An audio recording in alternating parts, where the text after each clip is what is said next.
She lives in water so murky that sunlight disappears a few body lengths below the surface. In her sea, you cannot see your own hand in front of your face. But she can find a fish the size of your hand in that water, in total darkness, without looking at it once. She doesn't look, she listens, and what she hears would fill a room. Welcome back to the Fenekie Explorer Club, where every animal is a superhero in disguise. Calling all Fennekians. This week, we're heading to the Gulf of California on the coast of Mexico, and we found something extraordinary. She is the rarest marine mammal in the world, and she reads her entire sea through sound alone. All right. The Gulf of California, also called the Sea of Cortez. It's a long, narrow body of water that runs between the Mexican mainland and the Baja California Peninsula, which is that long, thin arm of land that reaches down from Southern California into the Pacific. The upper end of the Gulf, where it narrows and goes shallow, is one of the most turbid bodies of water on Earth. Turbid meaning murky? Murky is exactly the word. The tides in the upper Gulf are enormous, some of the strongest in the world, and they churn the seafloor constantly, pulling sediment up from the bottom and keeping it suspended in the water column. So instead of a clear blue tropical sea, you get this murky green-gray water that swallows light almost immediately. Sunlight comes in from above and disappears within a few body lengths. Below that, it goes dark. That sounds like a completely different world from what we picture when we think about the ocean. It is a different world. Most of what we imagine when we picture the ocean is coral reef or open tropical sea, clear water, rich color, visibility stretching for meters. This is nothing like that. This is thick green water, sand suspended everywhere, visibility so low that a creature relying on sight would be nearly helpless. And that is where she lives. That is her entire home. Not a choice she made, not a place she migrated to. She was built for it. And the animal I'm talking about is called the vaquita. Vaquita in Spanish, and it means little cow. She's a porpoise. A porpoise? Not a dolphin? This distinction matters, and it's one most people miss. Dolphins and porpoises are related. Both are cetaceans, that's the whale family. Both breathe air, both are intelligent, but they split off from a common ancestor millions of years ago and evolved very differently. Porpoises are generally smaller, more rounded, built for cold, shallow coastal waters. And the most important difference for this week, their sonar, their echolocation is different. Porpoises use what scientists call narrowband, high-frequency clicks. Dolphins use broader frequency bursts. The vaquita's version is the most extreme porpoise echolocation on Earth. We're going to spend a lot of time on the echolocation? We absolutely are, but first, let me tell you what she looks like, because she is one of the most distinctive-looking small cetaceans in the world. And the thing that makes her distinctive is something that looks wrong at first. Wrong how? When you look at a bottlenose dolphin, the one everybody knows, the thing you notice first is that long snout, the beak that projects out in front of the face. That elongated rostrum is the most recognizable feature of a dolphin. The vaquita has none of it. She has no beak whatsoever. Her face is blunt and round, almost seal-like. Her head is the same basic shape as a porpoise should be, which is to say compact and rounded, without any projection at all. So she looks like the dolphin's less pointy cousin. And then there's her face. She has these two large, round, black patches, one encircling each eye, bold, clear, dark rings right around both eyes. And along her mouth, a dark, curved line, a kind of permanent natural mark that runs along her lips. So when you see her face, you see these two black-ringed eyes and this dark lip line against a gray-white face. And the effect is very distinctive. There's nothing else like it in cetaceans. She sounds quite beautiful, actually. Quietly beautiful. She's dove gray on her back, paler on her flanks, white on her belly, and she has a relatively large triangular dorsal fin, which is proportionally bigger than it looks on most porpoises. Full-grown, she is roughly 1.3 to 1.5 meters long. That's 4.3 to 4.9 feet. So smaller than most adults. About as long as a very tall child is tall. And this is important. She is the smallest cetacean in the Western Hemisphere and the most geographically restricted marine mammal in the world. Geographically restricted, meaning she lives in a small area? The smallest area of any marine mammal. Her entire range is one patch of the upper Gulf of California near the town of San Felipe, that's San Felipe, Mexico. We're talking about a stretch of water roughly 24 kilometers long and 12 kilometers wide. That's 15 miles by 7.5 miles. The whole species lives in a space smaller than many cities. That is a small world. And she doesn't migrate out of it. She never has. She was born in that murky green water, she lives her whole life there, and she doesn't range beyond it. The upper Gulf near San Felipe is not just her home, it is the entire range of her species. Every vaquita alive is in that 24 by 12 kilometer patch right now. There is no other patch. That is it. So she's been there so long the water shaped her completely? The murk didn't just become her habitat, it became her superpower, which is where we go next. Okay, the superpower. And this one is genuinely one of the most remarkable biological abilities I've come across in years of doing this. So let me build up to it properly. Build away. In water so murky that light disappears in a few meters, what sense becomes your whole world? Sound. Sound. Because sound moves through water beautifully, much better than light. Water is actually a very good medium for sound. You can hear things in water from much further away than you could ever see them. Sound carries distance and detail that light can't achieve in turbid conditions. And she evolved to exploit that completely. More completely than almost anything alive. Here is the basic mechanism of echolocation, which she shares with other porpoises, bats, and a few other animals. She produces a rapid series of clicks, short, intense pulses of sound. Those clicks travel outward through the water in all directions. When a click hits something, an object, a fish, a rock, the seafloor, it bounces back toward her. She hears the echo. From the time it takes to return, the strength of the return, and the shape of the sound pattern she gets back, she builds a three-dimensional picture of everything around her. She's building a map out of sound. In real time, continuously with each new click. And now here is what makes the vaquita's version extraordinary. The frequency of her clicks. What's the frequency? This is where it helps to have a comparison. You hear sounds in a range from very low rumbles up to about 20,000 vibrations per second. That's your upper limit. A dog can hear up to about 65,000 vibrations per second, which is why dog whistles are too high for us to catch.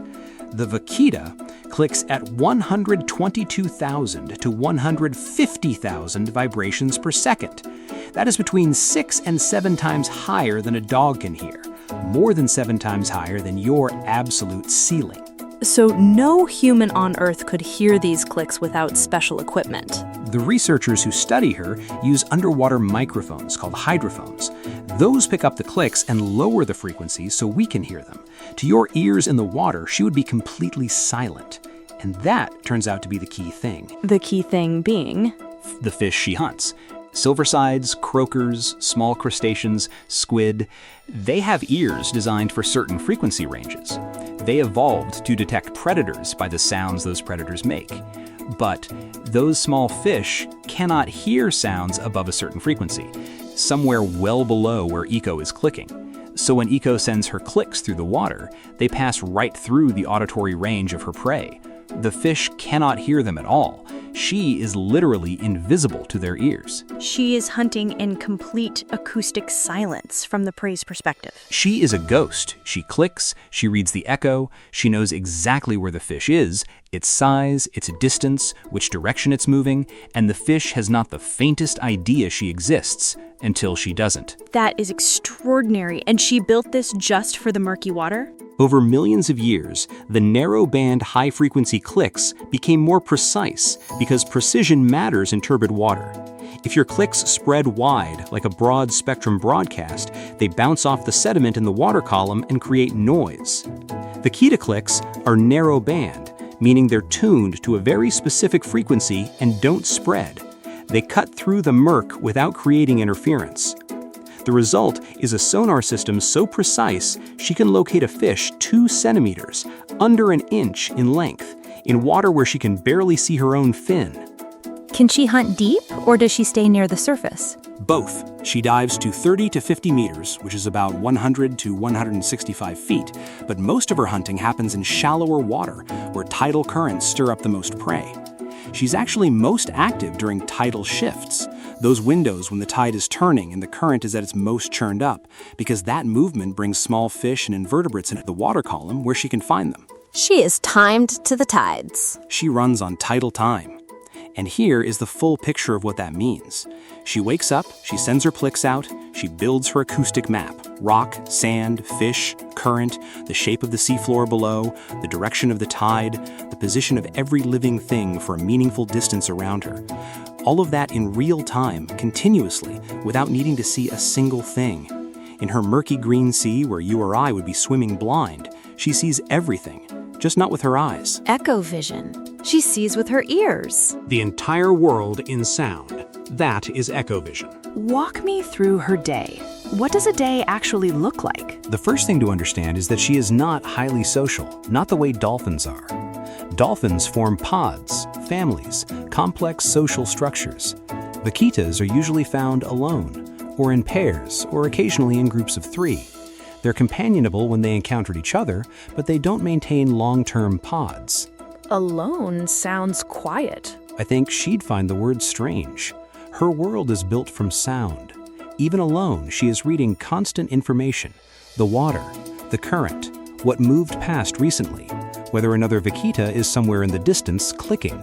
She lives in a world of rich acoustic texture that we would need instruments to perceive. What does she eat? Small fish, crustaceans, squid. The prey is typically 2 to 15 centimeters long, about an inch to 6 inches. Silversides, croakers, small schooling fish.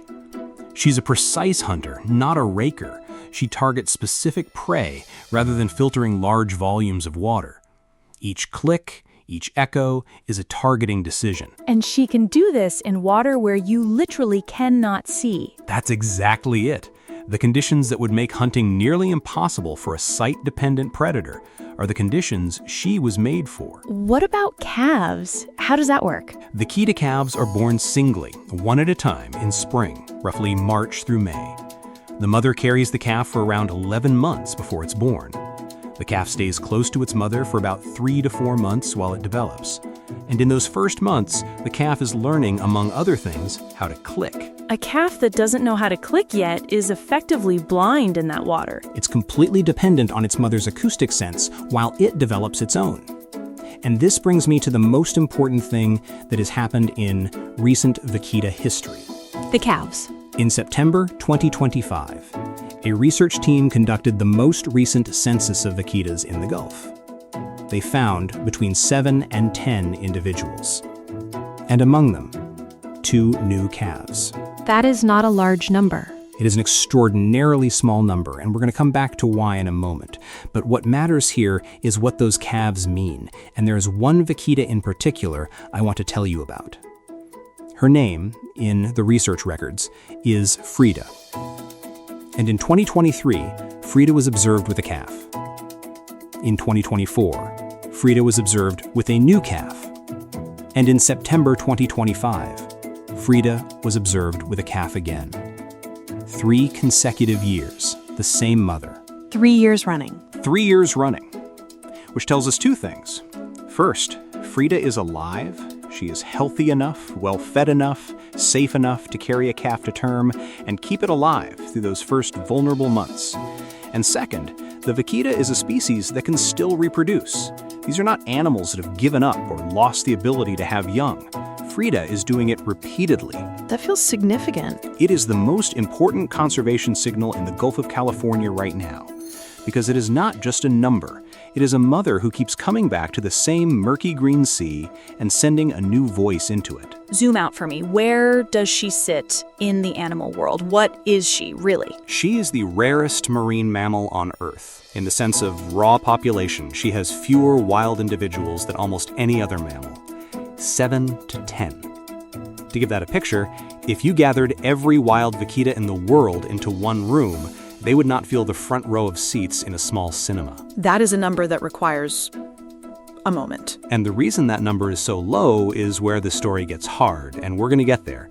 But first I want to state with why she is extraordinary, because she deserves more than the extinction story she's been reduced to in most of the media. She is a genuine biological wonder. Say more. The Vaquita has one of the highest echolocation frequencies of any animal alive. Not just any porpoise, any animal. The narrow band precision of her sonar is a remarkable product of millions of years of evolution in a very specific, very unusual habitat. There is no other place like the upper Gulf of California. There is no other animal that lives there and does what she does. She is a one-of-a-kind solution to a one-of-a-kind problem. The murky Gulf made her, and she made the most of it. That 24 by 12 kilometer patch of turbid green water near San Felipe produced this animal with her round black eye rings and her blunt face and her clicks that no fish can hear. And there is nowhere else on Earth where a vaquita could live. The upper Gulf is it. The species and the habitat are completely bound to each other. Which makes what comes next more urgent. It does. She has 7 to 10 individuals? What happened? The honest answer is that it was not inevitable, and it is not finished. And what happened was not a biological failure. It was something much more specific than that. Let me explain it the right way. Please. Her sea holds one other extraordinary animal, a large fish called the totoaba. Toto-aba. The totoaba has a swim bladder, an internal organ, that is harvested and sold illegally to markets in East Asia, where it is used in traditional medicine. A single totoaba swim bladder sells for somewhere between $10,000 and $46,000. That is, by weight, one of the most valuable wildlife products on the illegal market. And the vaquita is connected to this how? The illegal fishing nets set for totoaba are a specific kind called gill nets. They are large, relatively still in the water, and they are set in the same part of the Gulf where the totoaba run. The vaquita is roughly the same size as a totoaba. She does not see the nets, she does not want to be in the nets, but she encounters one while hunting, while swimming, while navigating the only home she has ever known, and the net closes around her. She cannot get free. She drowns. This animal, with all that precision in her ears, This is the thing I want to get exactly right because it is the crux of the whole story. Her echovision is one of the most remarkable sensory abilities any animal has evolved. It can find a tiny fish in total darkness. But a gill net is made of very thin material, and when it is still in the water, it makes almost no sound. It does not move like prey, it does not click.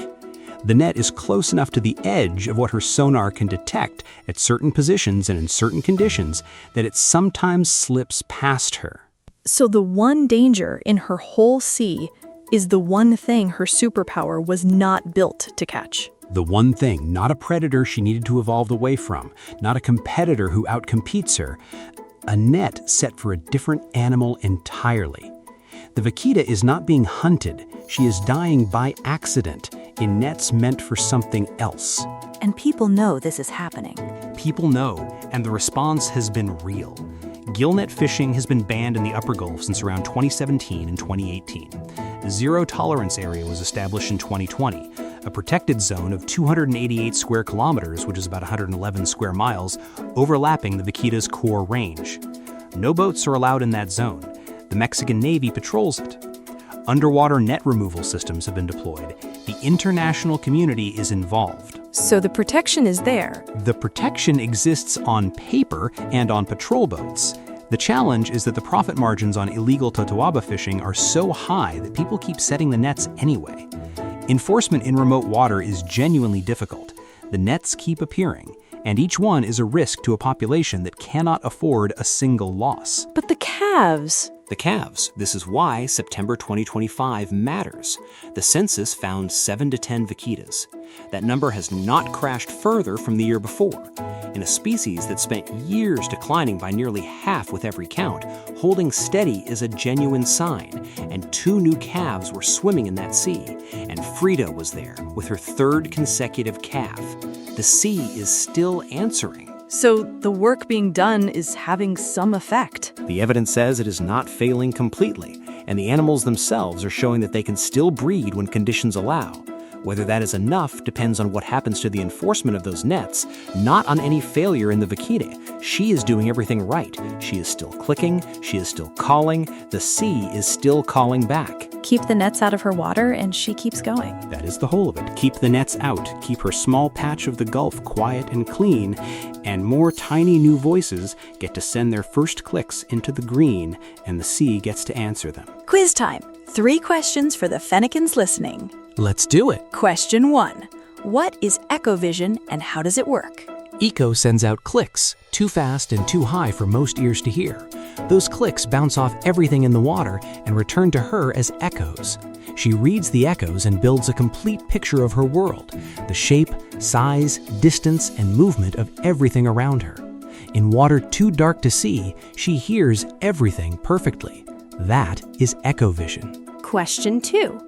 Why do Ego's clicks go undetected by the fish she hunts?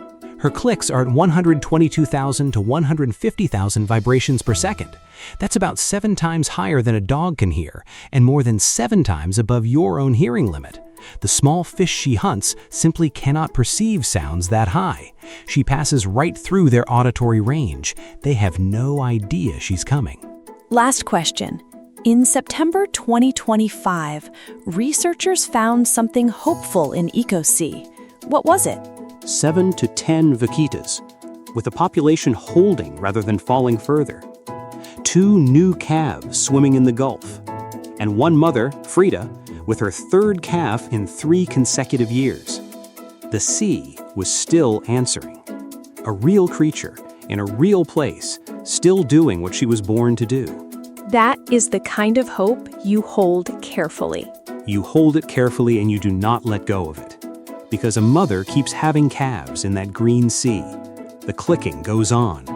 And for as long as the sea stays quiet and clean enough for those clicks to come back clear, that story keeps going. That's the Vaquita. A real creature in a real place doing real things that sound like magic. If you want to go deeper, the storybook, the pictures, all of it, find us at Fenekie.com. That's spelled Fenekie. Until next week, Fennekies, keep wondering.